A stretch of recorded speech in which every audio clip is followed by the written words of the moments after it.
오늘은 믿음으로 새로운 길을 걸어가기 라는 제목으로 하나님 말씀 나누겠습니다. 이번 주 이제 추석 연휴 다들 이제 잘 보내셨습니까? 어제는 항저우 아시안 게임 이제 축구 결승이 일본하고 있었는데요. 저는 이제 경기를 보면서 처음에 이렇게 1대0으로 지다가 나중에 이제 역전승을 해가지고 2대1로 이겨서 너무나 이제 기쁘고 좋았는데요. 요즘에 이제 추석 연휴도 있었고 이런 축구 게임의 승리도 있어서 또 이제 좋은데, 요즘에 이런 저는 축구 경기랑 또 이런 상황들과는 관계없이 또 개인적으로는 좀 힘든 시간을 보내고 있습니다. 그래서 현재도 이제 아내랑 10개월째 이제 별거 중인데, 추석 전까지도 제가 만나서 얘기했습니다. 그래서 잘 얘기하려고 했는데도 계속 이제 정신병 치료 받지 않으면 이제 같이 살 수 없다고 하니까 저는 사역을 방해하고 있다고 생각하는데 또 기도를 부탁드립니다. 제가 이제 아내랑 또 살고 있지는 않지만 어떤 면에서는 이제 계속 법적으로는 부부기 때문에 아내가 이제 재산이 있는데 그걸로 인해서 저희 아버지도 이제 이번 달로 생계급여도 끊기고요. 저도 아내 그 재산 때문에 또 여러 가지 지원받는데 또 어려움이 있습니다. 그래서 기도를 부탁드립니다. 무엇보다 교회가 또 경제적으로 또 자립을 해야 되는데 재정을 위해서도 또 기도해 주시기 부탁드립니다. 그리고 요즘 아내가 이제 아이를 데리고 집 앞에 장로교인데요. 거기 통합식 교회입니다. 그래서 거기에서 이제 아이를 데리고 이제 예배를 드리고 있는 것으로 알고 있습니다. 지난달 9월 19일에 화요일에요. 우리들 교회 김양재 목사님이 청주에 이제 통합식 교회에 이렇게 교회를 빌려서, 청주 서남교회인데요. 거기 장소를 빌려서 김양재 목사님 오셔서 집회를 하셨다는 얘기를 제가 나중에 들었습니다. 9월 19일 날 그렇게 했다는 얘기를 들었는데, 장로교가 크게 보면 이제 제가 속한 장로교 합동, 그 다음에 이제 통합교단이 있는데, 그 장로교 이제 통합식에 속하는 교회, 청주 서남교회, 거기서 이제 김양재 목사님이 이제 집회를 하셨다는 얘기를 들었습니다. 근데 그 청주 서남교회가요, 이제 청주에는 대표적이고 상징적인 교회라고 알고 있습니다. 그래서 청주에서도 제일 큰 장로교회가 상담교회인데, 이제 그 교회 모교회라고 알고 있는데, 저는 통합교단 노회에 대해서는 잘 모릅니다. 근데 모르지만 이제 노회에서 이제 협조가 오면 교회는 장소를 이제 어쩔 수 없이 빌려줘야 된다는 얘기를 제가 들었습니다. 근데 제가 이제 걱정하는 것은요, 사실 이번에 이제 김영재 목사님 집회를 하셨다고 하니까 제가 사정은 다 모르지만 이제 성도들이 마치 이제 저는 장로교회가 그 우리들 교회 운동을 저는 지지하는 것처럼 또 비춰지지 않을까 하는 좀 걱정이 있습니다. 그래서 제가 그것 때문에도 또 글도 올렸고요. 기사도 찾아서 이제 기도 제목도 나눴었는데, 우리들 교회는 목욕탕 큐티 목회 세미나라는 이름으로 공개 제자백 훈련을 이렇게 하고 있습니다. 근데 목장 모임에서 이제 자발적으로 이렇게 하는 거라고 하지만 저는 세미나를 통해서 자연스럽게 그렇게 공개 제자백 같은 걸 강요하고 있다고 저는 생각합니다. 그래서 이런 훈련이 저는 가정과 사회에 안 좋은 영향을 끼칠 수 있다고 생각을 하고요. 또 제가 조직 스토킹 범죄를 알리고 있는데, 이런 범죄에도 이용될 수 있어서 또 피해자들 저는 생기지 않도록 기도하고 있는데, 또 함께 기도해 주시기를 부탁드립니다. 제가 이렇게 설교하면 제가 설교 하단의 링크에 설교 관련 이제 링크들, 기도 제목들도 함께 올립니다. 그래서 그거 보시고 또 기도해 주시기 부탁드립니다. 오늘도 계속해서 이제 마태복음 말씀 나누고 있는데, 지난번에는 오병이어 말씀을 나눴습니다. 그래서 벳세다 들에서 떡 5개, 물고기 2마리로 5,000명을 예수님께서 먹이시는데요. 오늘 그 이후의 말씀입니다. 그래서 오늘 말씀도 너무 잘 알려지고 또 유명한 본문인데요. 오늘 말씀은 예수님께서 이제 무리를 걸으시고요. 베드로도 무리를 따라서 걷습니다. 오늘 말씀의 제목은 이제 믿음으로 새로운 길을 걸어가기인데요. 오늘도 저는 하나님이 저와 여러분을 말씀으로 교훈하시고 또 이번 한 주도 우리가 그 말씀 붙들고 살아갈 때 또 하나님의 사랑과 인도하심을 경험하는 저와 여러분 되시기를 간절히 기도하고 축복합니다. 오늘 나누고 싶은 핵심적인 교훈은요, 우리가 믿음으로 새로운 길을 걸어갈 때 아무도 경험하지 못한 은혜들을 경험할 수 있다는 것입니다. 그래서 믿음으로 우리가 새로운 길을 갈 때 아무도 경험해보지 못한 은혜를 경험할 수 있다는 것인데요. 오늘 말씀을 보면 예수님께서 오병이어의 기적을 일으키신 후에 제자들을요, 갈릴리 바다 건너편으로 보내십니다. 그러니까 제자들은요, 예수님의 말씀에 순종해서 배를 타고 갈릴리 바다 건너편으로 가는데, 그리고 이제 남아있던 무리들을 예수님이 흩으십니다. 오늘 이제 그 말씀이 오늘 읽었던 마태복음 14장 22절에서 23절 말씀입니다. 22절에서 23절 말씀을 우리 같이 함께 읽어보겠습니다. 다시 한번 읽어보겠습니다. 여기 화면에 띄워놨습니다. 22절에서 23절 화면 보시면서 또 같이 읽어보겠습니다. 시작. 예수께서 즉시 제자들을 재촉하사 자기가 무리를 보내는 동안에 배를 타고 앞서 건너편으로 가게 하시고 무리를 보내신 후에 기도하러 따로 산에 올라가시니라. 저물매 거기 혼자 계시더니. 아멘. 이 말씀을 보면은요, 예수님은요, 제자들도 보내시고 무리들도 돌려 보내십니다. 오늘 그렇게 하시는 이유가, 여기에는 마태복음에 나오지 않지만 요한복음 6장에 보면 14, 15절 말씀인데요. 거기에 이제 자세히 나오는데요. 이건 제가 읽어보겠습니다. 6장 14, 15절 말씀도 여기 앞에 띄우겠습니다. 14, 15절 말씀. 이건 제가 읽어보겠습니다. 그 사람들이 예수께서 행하신 이 표적을 보고 말하되 이는 참으로 세상에 오실 그 선지자라 하더라. 그러므로 예수께서 그들이 와서 자기를 억지로 붙들어 임금으로 삼으려는 줄 아시고 다시 혼자 산으로 떠나 가시니라. 아멘. 예수님께서 무리들을 보내시는데요, 그 이유가 여기 나옵니다. 예수님이 오병이어의 놀라운 기적을 일으키시니까요, 사람들은요, 그 구약에 나왔던 메시아가 바로 예수님이심을 알아본 겁니다. 그러니까 그들이 예수님을 왕으로 세우려고 합니다. 그러니까 예수님 그 의도를 아시고요, 혼자 기도하러 산에 가셨다고 말씀합니다. 이것은 예수님이 이 세상의 어떤 영광보다요, 하나님의 영광에 더 큰 관심을 가지셨기 때문입니다. 무엇보다 그 자리에서 사람들에게 영광을 받는 것보다 바로 하나님과 함께하는 그 시간, 그 기도의 자리가 중요했던 것을 또 아셨던 건데요. 그렇기 때문에 저와 여러분도요, 무엇보다 우리가 바쁜 일상도 지나고 있지 않습니까? 힘든 시간도 보내더라도 늘 또 기도의 자리에 나오시기를 간절히 기도하고 축복합니다. 정말 세상이 알지 못하는, 누구도 알지 못하는 그때 하나님의 영광을 경험하게 되는 줄 믿습니다. 무엇보다 그래서 기도의 자리, 그 기도의 자리, 그것보다 더 큰 영광의 자리는 없다는 것을 믿고 정말 그것을 체험하며 살아가는 저와 여러분 되시기를 간절히 기도하고 축복합니다.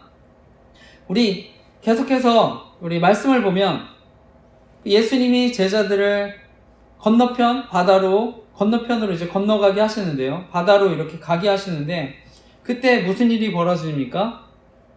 마태복음 읽었던 말씀인데요. 마태복음 14장 24절 말씀입니다. 한번 읽어보겠습니다. 무슨 일이 생기는지. 시작. 배가 이미 육지에서 술이 떠나서 바람이 거스름으로 물결로 말미암아 고난을 당하더라. 다시 한번 읽어보겠습니다. 배가 이미 육지에서 술이나 떠나서 바람이 거스름으로 물결로 말미암아 고난을 당하더라. 아멘. 제자들이 탔던 배가요, 풍랑을 만납니다. 그리고 고난을 당한다고 말합니다. 여기서 고난을 당한다는 그 단어는요, 여자들이 이제 출산을 할 때 그 고통을 나타내는 단어입니다. 그러니까 정말 극심한 고통을 얘기하는 겁니다. 그러니까 제자들이 이런 고통을 당하는데요, 우리가 말씀을 이렇게 살피고 있지만요, 제자들 입장에서는 예수님 말씀에 순종해서 바다를 건너가고 있는 것입니다. 그러면 당연히 거기 건너가는 동안에 풍랑이 없어야 하지 않겠습니까? 우리가 동일하게 우리가 예수님 믿고요, 은혜 받고 살아가다 보면, 말씀에 순종하다고 살아가다 보면 풍랑이 우리가 없어야 된다고 생각하지 않습니까? 그런데 오늘 말씀에 보면 우리가 믿음으로 살고 말씀에 순종하면서 살아도 뜻밖의 어려움이 생길 수 있다고 말씀하는 것입니다. 성경에 보면 가장 위대한 인물 가운데 다윗이 있죠. 다윗. 정말 훌륭한 믿음의 사람인데요, 그가 정말 얼마나 많은 고난을 겪습니까? 욥도 마찬가지죠. 동방의 의인이라고 하나님이 칭찬하시는데 그는 모든 재산을 잃기도 하고요, 심지어 아내가 저주하고 떠납니다. 엄청난 고통을 겪습니다. 제가 서두에 가정에 대해서도 나눴지만 저는 이제 조직 스토킹 범죄를 알리고 있는데요, 그러니까 제가 조현병 환자, 정신병 환자라고 하고 이제 입원해야 된다고 하고 치료받아야 한다고 해서 지금 이렇게 별거 중에 어려운 상황이 있는데요, 우리가 신앙생활 하면서요, 우리가 하나님 뜻대로 살아가고자 해도 저와 여러분의 삶에 무슨 일이 벌어질지는 아무도 모릅니다. 부부간의 갈등, 여러 가지 건강상의 문제, 경제적인 어려움, 자녀와의 갈등, 사람들과의 갈등 등 여러 가지 문제들, 이런 것들이 언제든 벌어질 수 있습니다. 하지만 그럼에도요, 저와 여러분이 확신할 수 있는 은혜가 무엇입니까? 돌이켜보면 고난이 컸던 만큼 더 큰 은혜를 경험하지 않으셨습니까? 결국 하나님을 더 찾고 의지하게 되지 않으셨습니까? 더 큰 성령의 체험, 위로를 경험해 보지 않으셨습니까? 그래서 어쩌면은요, 여기 바로 고난의 목적과 신비가 있는 것입니다. 성경에 보면 솔로몬 왕이 등장하는데요, 솔로몬 왕은요, 그냥 세상에서 봤을 때는요, 최고의 조건을 가지고 태어났습니다. 이스라엘 왕, 다윗 왕의 아들로 태어나서요, 엄청난 부와 권력을 가지고 태어났습니다. 그런데 그가 기록했던 전도서 1장의 고백이 무엇입니까? 전도서 1장 1절에서 4절 말씀, 이거 제가 읽어보겠습니다. 전도서 1장 1절에서 4절 말씀인데요, 이거는 제가 읽어보겠습니다. 1절에서 4절 말씀. 같이 읽을까요? 앞에 띄었습니다. 앞에 띄었으니까 같이 한번 읽어보겠습니다. 시작. 다윗의 아들 예루살렘 왕 전도자의 말씀이라. 전도자가 이르되 헛되고 헛되며 헛되고 헛되니 모든 것이 헛되도다. 해 아래에서 수고하는 모든 수고가 사람에게 무엇이 유익한가? 한 세대는 가고 한 세대는 오되 땅은 영원히 있도다. 아멘. 솔로몬은요, 세상에서 모든 부귀영화를 다 누렸지만 그가 결국 마지막에 하는 고백은 무엇입니까? 인생 허무하다. 인생은 정말 허무하다. 우리가 이걸 통해 배울 수 있는 게 무엇입니까? 결국 우리의 행복이라는 것은요, 우리 외부적인 조건에 있는 것이 아니라고 하는 것입니다. 우리의 내면에 있다고 하는 것입니다. 그러니까 하나님의 우리에게 주시고자 하는 행복, 우리 안에 있다는 것을 믿으시기 바랍니다. 우리 안에 하나님이 주시고자 하는 천국 있다는 것을 믿으시기 바랍니다. 그것이 바로 하나님이 함께 하시는 축복이고요, 그것이 복음이라는 것을 믿으시기 바랍니다. 예수님 믿고 예수 그리스도가 우리 안에 함께 하시는 기쁨, 그 축복, 그것이 가장 큰 행복이라는 것을 믿으시기 바랍니다. 저는 이번 주 추석 연휴에 이제 김포에 저희 선산에 가서요, 저희 조상들 계신 묘도 보고요, 제가 살았던 집도 그곳도 다시 한번 가봤는데요, 한동안 이제 가지 못했다가 아버지 모시고 갔는데, 저는 이제 제가 산소에서도 기도하고 하면서요, 저는 이제 강릉 김씨입니다만 제가 살았던 고향 고란테라고 하는 옛날 말이었는데 지금은 텔입니다. 그래서 제가 거기에 이제 가면서도요, 그곳에서 이제 남아 계신 분들도 있으니까요. 또 저희 큰댁이라고 할 수 있는 또 종갓집 계신데요. 저는 그 마음속으로 이제 교제하면서도요, 이분들이 다 정말 이분이 예수님 믿었으면 좋겠다, 이제 이런 마음으로 또 왔습니다. 그래서 저희 집안 자체가 정말 예수님 잘 믿는 가정이 됐으면 좋겠다, 정말 그런 마음으로 또 기도하고 왔습니다. 그래서 우리 주변에 특별히 믿지 않는 가족들 있다면 다 예수님 믿고 천국 가셨으면 하는 마음으로 또 기도하고 있는데요. 우리 주변에 특별히 믿지 않는 분들 위해서 우리가 다시 한번 늘 기도하며 또 나아갔으면 좋겠습니다. 우리 이어서 말씀을 보면 가장 이런 고난의 때, 가장 어려운 때 해산의 고통이라고 표현했는데요. 이 단어를 이럴 때 예수님 찾아오십니다. 그것이 이제 마태복음 이어서 14장 25절에서 27절까지의 말씀인데요. 우리 다시 한번 14장 25절에서 27절 말씀도 우리 같이 한번 읽어보겠습니다. 앞에 띄었으니까 또 읽어보셔도 됩니다. 앞에 띄었습니다. 같이 27절까지 읽어보겠습니다. 시작. 밤 사경에 예수께서 바다 위로 걸어서 제자들에게 오시니 제자들이 그가 바다 위로 걸어오심을 보고 놀라 유령이라 하며 무서워하여 소리 지르거늘 예수께서 즉시 이르시되 안심하라 나니 두려워하지 말라. 아멘. 이런 가장 큰 고난의 때이에요. 예수님 제자들 찾아와서 말씀하십니다. 안심하라. 나다. 두려워하지 말라. 제가 예전에도 말씀 통해서 나눴지만요. 갈릴리 바다는요. 급격한 이렇게 기류 변화가 있습니다. 그러다가 돌풍이 불기도 하는데요. 이때 이제 큰 파도가 이제 일어난 겁니다. 성경은 바로 이때를 밤 사경이라고 하는데요. 유대인들은 밤을 총 4개로 나눕니다. 그래서 1경, 2경, 3경, 4경.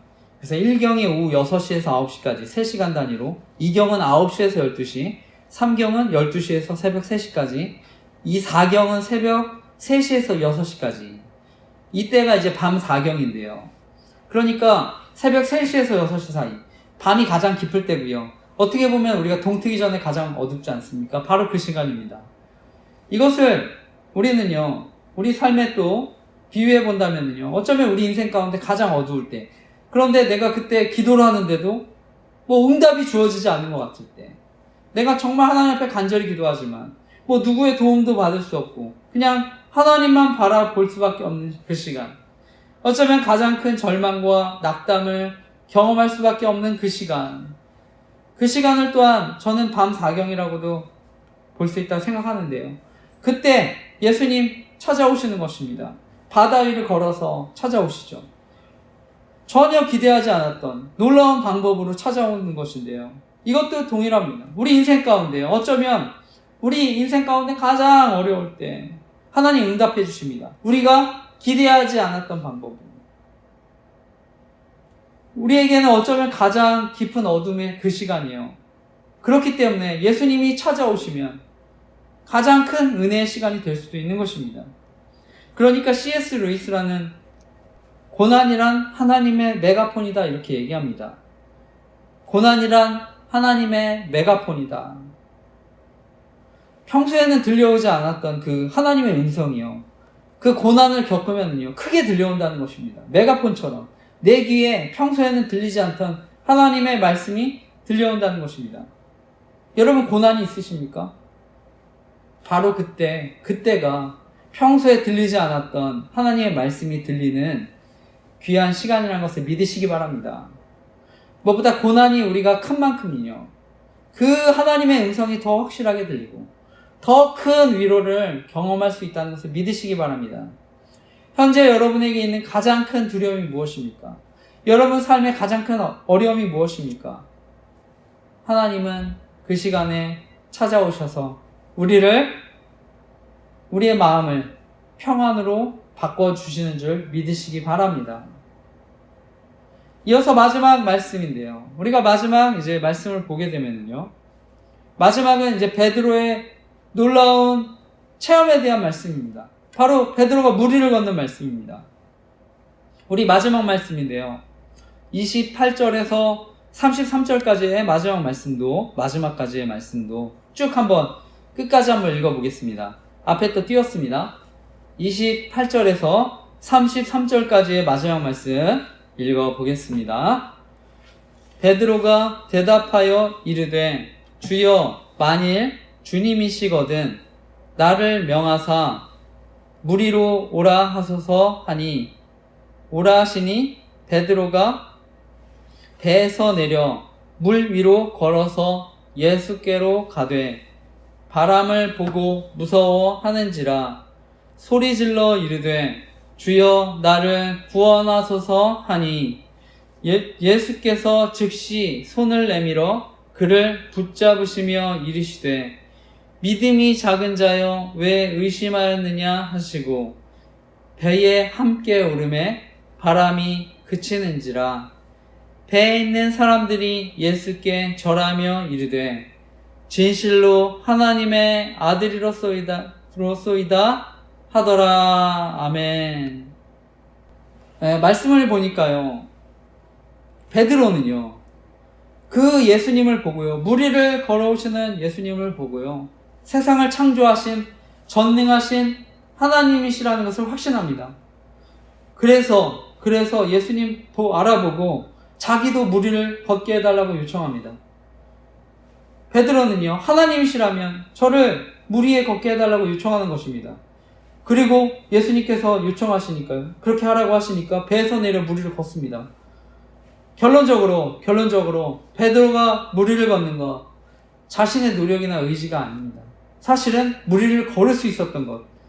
전능하신 하나님이 베드로에게 걸으라고 하셨고 함께 하셨다는 게 믿어졌기 때문입니다. 바로 그 전에 하셨던 예수님 말씀. 안심하라.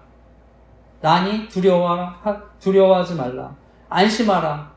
나다. 두려워하지 말아라. 나 너의 하나님이다. 두려워하지 말아라. 나 전능하신 하나님이다. 두려워하지 말아라. 바로 그 말씀에 베드로가 반응한 줄 믿으시기 바랍니다.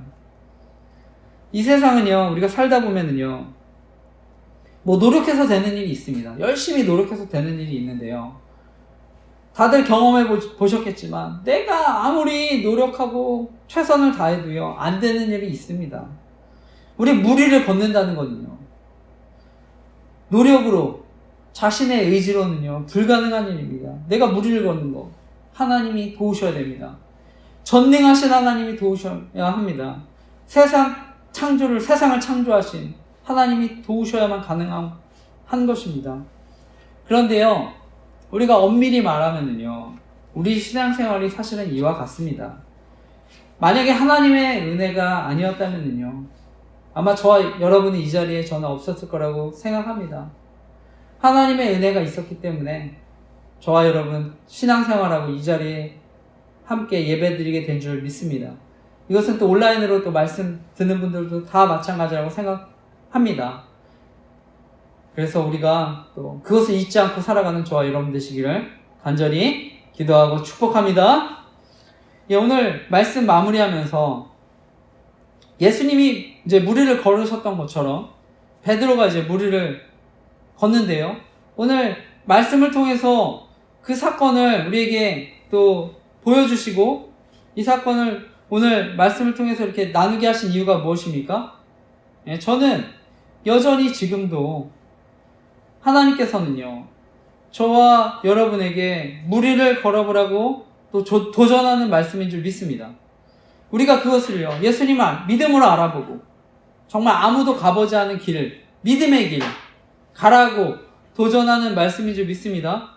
때론 우리가 믿음의 길을 갈 때요, 우리의 고정관념을 또 뛰어넘습니다. 상상을 초월합니다.